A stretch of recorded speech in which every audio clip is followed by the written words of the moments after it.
dans leur état actuel et la constitution des supports numériques pour la réalisation de maquettes tactiles.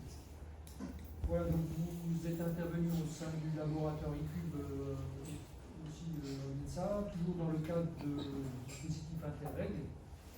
Donc, votre directeur de BFE et encadrant étant M. Keul, le correcteur Emmanuel Albi, et donc moi en tant que président du jury, président du conseil régional de l'ordre des géomètres experts. Voilà, donc je donne la parole 20 minutes et ensuite 20 minutes questions-réponses. Voilà, à vous de jouer. Chers membres du jury, distingués invités, bonjour.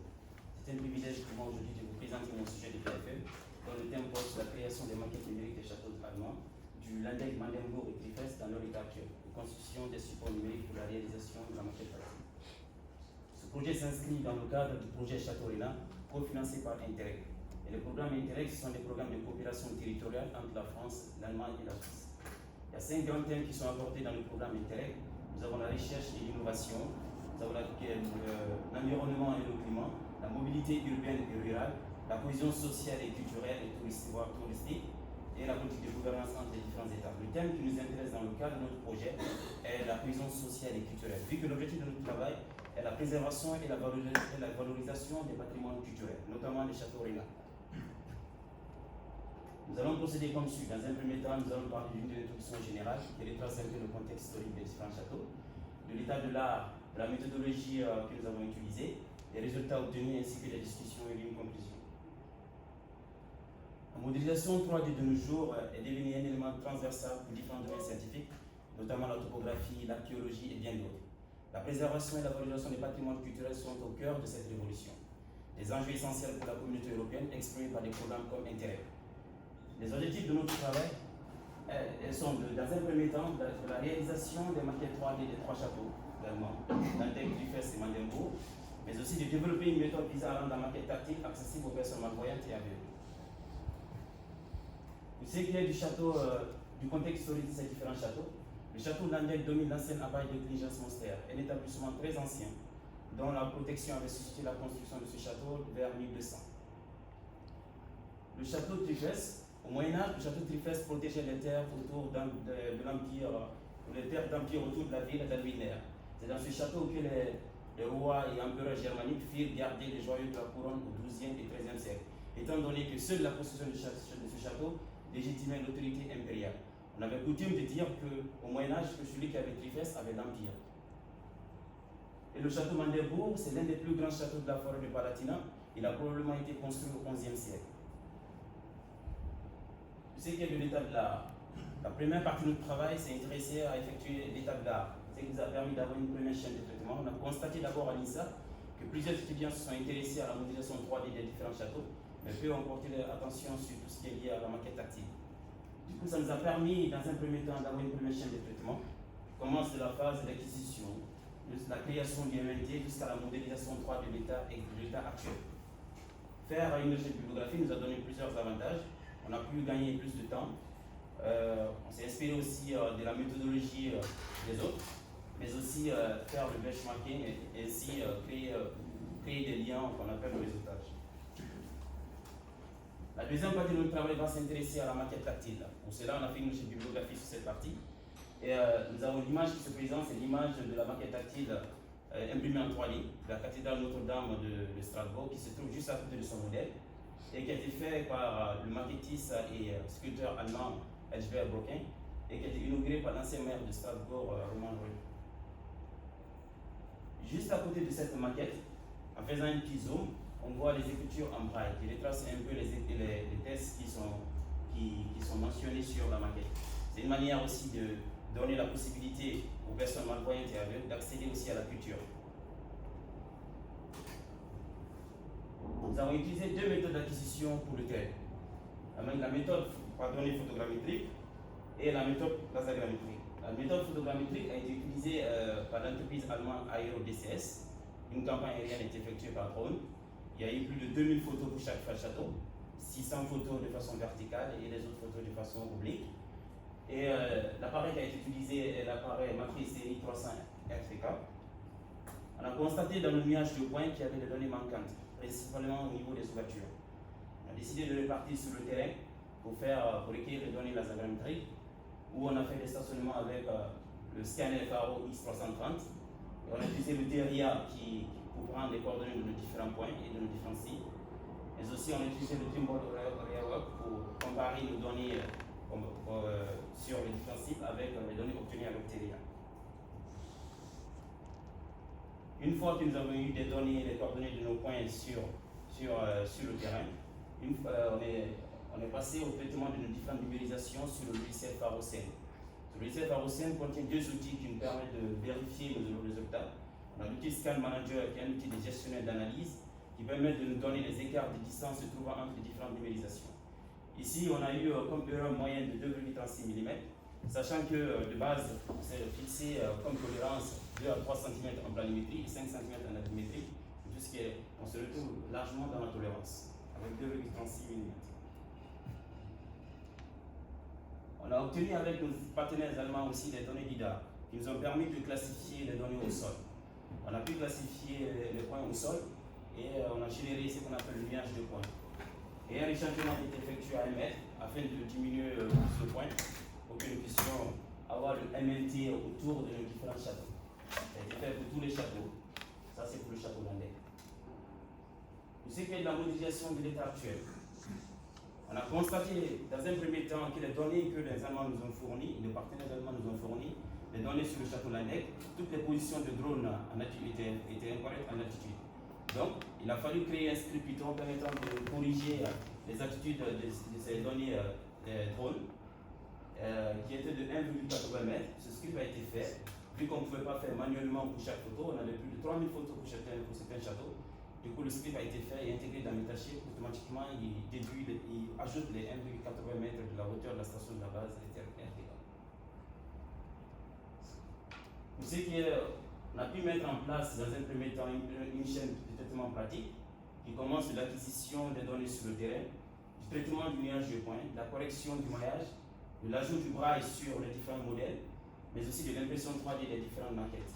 Et également aussi passer à la peinture de nos différents modèles. Pour ce qui est de la création de la maquette blanche, on a suivi la méthode habituelle de MetaShape qui commence par l'acquisition de données sur le terrain, de l'import de données, de l'orientation des photos, du géoréférencement, de l'optimisation, mais aussi également de la génération du nuage de points, jusqu'au maillage plus la texture et l'export des données. La première partie qui nous a intéressé d'abord, c'est de faire la phase de tri des photos. Pour cela, on s'est basé sur le critère de la netteté de la photo, mais aussi sur la pertinence de la zone capturée. Et on a orienté nos différentes images, puis on a pu géoréférencer le projet. On a eu un écart de 3 à 4 cm pour le château d'Andec, ce qui était bien pour le projet, vu que la tolérance qu'on s'était fixée de base, c'était 2 à 3 cm en planimétrie et 5 cm en altimétrie. Et compte tenu des tolérances, compte tenu aussi des conditions météorologiques qui pourront se présenter au cours de nos levées et des erreurs accidentelles qui pourront se présenter, on s'est dit qu'on est dans la tolérance. Idem pour le château Mandembo et également pour le château de Fifes où on tourne autour de 3 à 4, maximum 5 cm avec les control points et les checkpoints. Les control points, ce sont des points qui nous permettent de géoréférencer le projet et les checkpoints, ce sont des points qui nous permettent de vérifier le projet. Et par la suite, on a pu générer le nuage de points pour chaque château. Ça, c'est le nuage de points pour le château d'Andec, où on a eu 278 millions de points. En utilisant CSGCP, le temps de calcul nous a fait 2 heures. Et également, on a généré le nuage de points du château Mandembo, où on avait 378 millions de points, avec un nombre total de GCP de 10 GCP. Et le temps de calcul a pris 3 heures de temps. Pour le château Trifels, on a eu 546 millions de points avec 11 GCP qui nous a permis de récaler le projet et 3 heures de temps. On a constaté qu'on avait plus de points.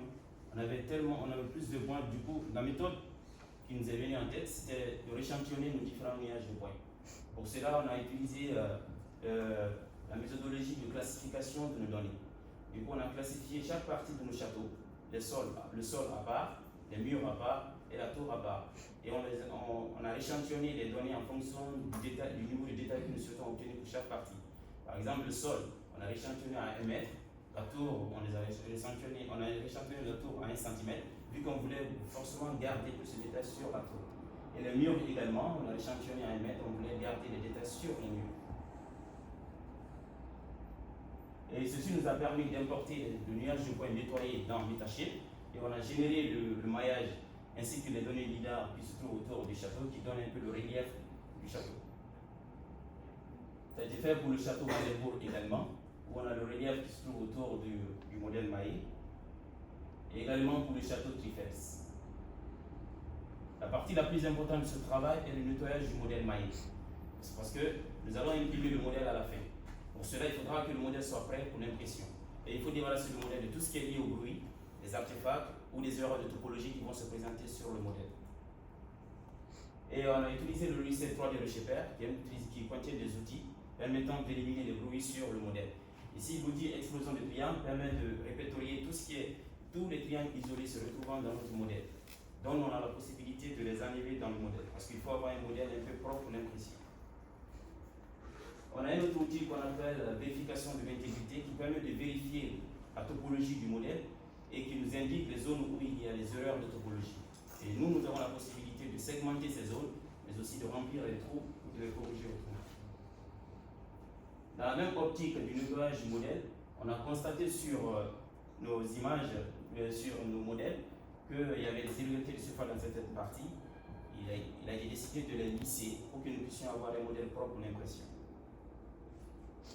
On a toute une procédure pour nettoyer le modèle Maé, parce que c'est la phase la plus importante de ce travail. On a toute une procédure pour nettoyer le modèle Maé sur 3D Reshaper.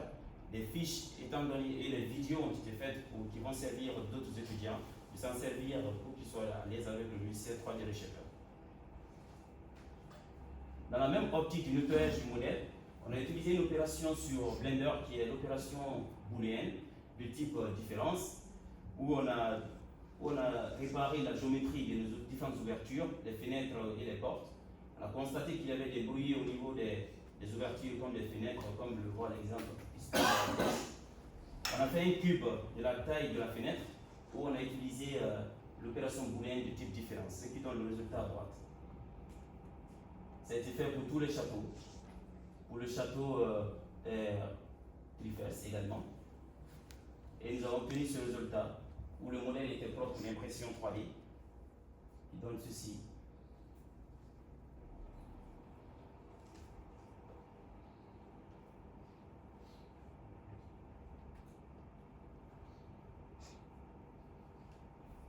Et également le château de Trifels aussi, qui donne ceci.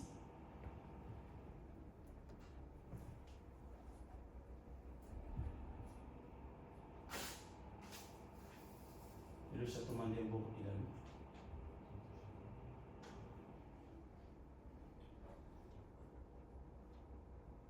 Et on a constaté que sur Metachape, il y avait des endroits qui étaient difficiles à modéliser, comme les ponts, la grille et les escaliers. On a décidé de les modéliser sur Blender et de les intégrer sur la maquette pour la texture finale. La deuxième partie de notre travail va s'intéresser à la maquette tactile, l'ajout du braille sur le modèle.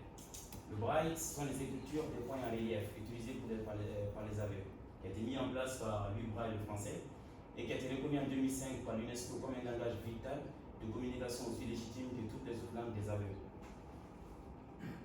Ce braille est régi sur des règles ou des principes. Nous avons les normes internationales, tout comme les normes nationales pour chaque pays. Les exigences internationales comme la loi ISO 17049, qui spécifie tout ce qui est lié au dimensionnement et à l'espacement entre les brailles. Nous avons par exemple l'espacement vertical entre les cellules braille qui varie de 2,2 à 2,8 mm, etc. pour les autres distances.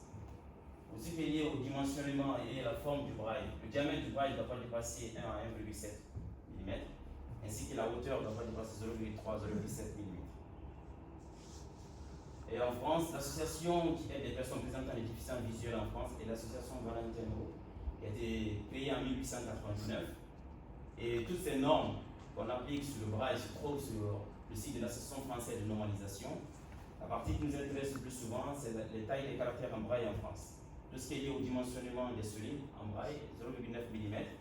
Pour l'espacement entre les caractères, qui varie de 1 à 2 mm. L'espacement entre les lignes, qui varie de 6 à 8 mm. L'espacement entre les solides varie aussi également de 2 à 2,5 mm. Vu qu'il s'agit des châteaux allemands, du coup, on a décidé aussi de s'intéresser à l'organisme qui aide les personnes présentant des déficiences visuelles en Allemagne, qui est l'Institut allemand d'études sur les aveugles. Ils ont aussi des principes à appliquer sur tout ce qui est l'utilisation du braille. Par exemple, le diamètre des points pour eux est 1,5 mm et l'espacement horizontal qui est de 6 mm, l'espacement vertical qui est de 6 mm. On a échangé avec nos partenaires allemands. Ils nous ont conseillé d'ajouter sur les différents châteaux des numéros 3D qui seront pour eux comme une légende pour le château.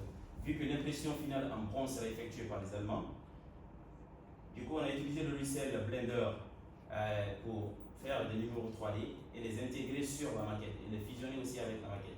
Ces numéros ont été transcrits en braille en utilisant les logiciels de transcription comme Touchini pour avoir une plaque de braille et fusionner cette plaque de braille aussi avec la maquette. Ça, ce sont des zones qui nous ont indiquées pour le château d'Andette, où nous devons mettre les numéros 3D ainsi que la transcription de ces numéros en braille. C'était fait pour tous les châteaux, également pour le château Maniambo. La dernière partie de notre travail va s'intéresser à l'impression du modèle. Pour cela, l'ISA s'est doté d'une imprimante de type Creality qui permet d'imprimer nos différents modèles avec la résine. On a imprimé nos modèles à l'échelle MIDM et par la suite, on a décidé de peindre nos différents modèles, ce qui donne un peu les résultats de ce genre. On a pu peindre nos différents modèles, pour donner un effet un peu réaliste à nos différents modèles, et une fois après l'impression. Mais de base, ce n'était pas ça qui était prévu de base. Vu qu'on a trouvé ça un peu intéressant de peindre nos différents modèles pour donner l'effet réel, du coup on les a effectués pour tous les châteaux.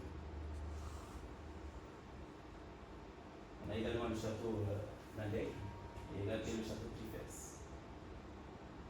Tout ce qui est lié aux travaux supplémentaires pour ce travail, on a décidé de texturer nos différents modèles et de les intégrer dans le cube de réalité virtuelle de l'INSA, qui ont été intégrés dans le cube, dont d'autres étudiants auront la possibilité de développer des interactions dans le cube de réalité virtuelle, ou cheminer un peu de façon immersive dans le château.